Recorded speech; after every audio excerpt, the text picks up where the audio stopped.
listener production.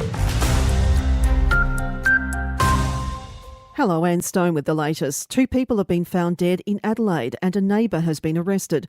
Acting Assistant Commissioner Graham Goodwin says the bodies of a 76-year-old woman and her 55-year-old son were found by a family member in their home in Rosewater in the city's northwest. The daughter of the deceased mother and the sister of the deceased male, they were concerned, so she came around with her daughter and as you can understand, were confronted with the horrific scenes that they were confronted with. A 43-year-old man living in the same street is expected to be charged with 2 counts of murder. A motive is not yet known.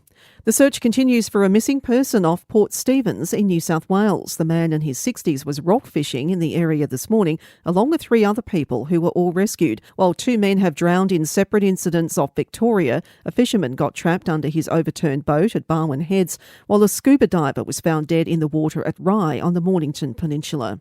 New data shows almost half of Aussie households are stressed about the cost of their grocery bills. That's a jump of 26% on just 2 years ago.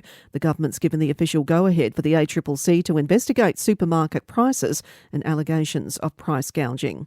If you harm an American, we will respond, so says President Joe Biden after 3 American soldiers were killed in a drone attack in Jordan last week. The US has carried out airstrikes on over 80 Iranian-backed targets in Iraq and Syria, and NBC reporter Kelly O'Donnell in Washington says defence officials were happy with how the operation went. They feel good about how they were able to target the types of facilities that they argue are directly related to the kinds of strikes that were bringing danger and ultimately lethal consequences for American soldiers. And briefly, the Prime Minister has pledged $1.5 million as part of efforts to improve outcomes for people with advanced breast cancer. It's in tribute to late MP Peter Murphy, who died aged 50 in December. And at 70 years ago today, the late Queen Elizabeth II became the first reigning British monarch to visit Australia, and she still is.